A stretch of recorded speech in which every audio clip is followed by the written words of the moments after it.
JEE main 2022 का मैंने trigonometrical function का एक कंसेप्चुअल पीवाईक्यू लिया है। हमें फाइंड आउट करनी है value of cos 2 pi by 7 plus cos 4 pi by 7 plus cos 6 pi by 7।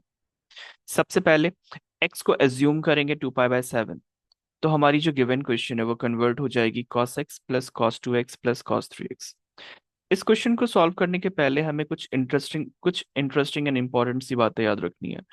उसमें पहली बात ये है कि जो कॉस फंक्शन जो हमारी है वो सिमेट्रिक अबाउट वाई एक्सिस होती है। जब हम कॉस फंक्शन को ड्रॉ करते हैं, कोसाइन फंक्शन को ड्रॉ करते हैं, तो फंक्शन कुछ ऐसी दिखती है जहाँ पे एक्स एक्सिस के अलोंग पे एंगल्स होती हैं, वाई एक्सिस के अलोंग पे हमारी वैल्यूज होती है। ऑब्वियसली ये सिमेट्रिक अबाउट वाई एक्सिस है। इससे हमें पता चलता है कि कॉस ऑफ माइनस थीटा की वैल्यू जो है वो कॉस थीटा के इक्वल है, क्योंकि cos function symmetric about Y axis है। दूसरी इंपॉर्टेंट बात यह है कि जो कोसाइन फंक्शन होती है वो पीरियडिक होती है with the period of 2 pi. That basically means cos 2 pi plus theta की वैल्यू cos थीटा के इक्वल होती है। इस क्वेश्चन पे ऑलरेडी हमने एज्यूम किया है कि x की वैल्यू 2 पाई बाय 7 की इक्वल होगी।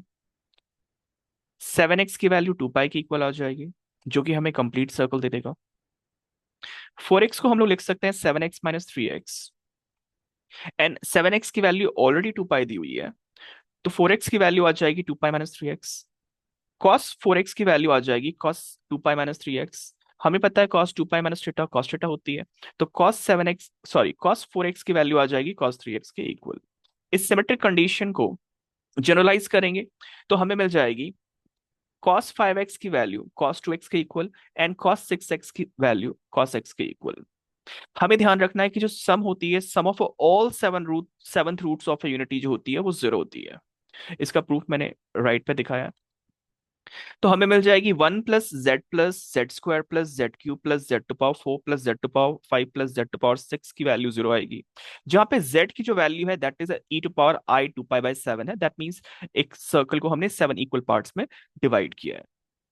हमें ध्यान रखना है कि हमें सिर्फ रियल पार्ट लेना है, कोसाइन वैल्यू लेनी है, ठीक है। तो हमें मिल जाएगी 1 plus cos x plus cos 2x plus cos 3x plus cos 4x plus cos 5x plus cos 6x equal to 0। अच्छा, एक और इंपॉर्टेंट बात, e⁻i थीटा जो होती है वो cos थीटा प्लस आई साइन थीटा होती है, और ये एक्चुअली हर एक पॉइंट होता है सर्कल पे। अच्छा, इस केस में जब हमने रियल पार्ट्स लिया तो हमें एक इंपॉर्टेंट चीज है, सिमेट्रिक कंडीशन जो हमने फाइंड आउट की थी उससे इंप्लीमेंट करेंगे। और वो सिमेट्रिक कंडीशन थी कि cos x की वैल्यू cos 6x के इक्वल होगी, cos 4x की वैल्यू cos 3x के इक्वल होगी, एंड cos 5x की वैल्यू cos 2x के इक्वल होगी।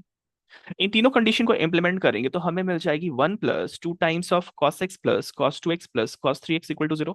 यानी cos x plus cos 2x plus cos 3x की वैल्यू आ जाएगी -12, एंड x की वैल्यू सब्स्टिट्यूट करेंगे, बैक सब्स्टिट्यूट करेंगे, तो cos 2 pi by 7 plus cos 4 pi by 7 plus cos 6 pi by 7 की वैल्यू आ जाएगी -12, जो कि है ऑप्शन बी।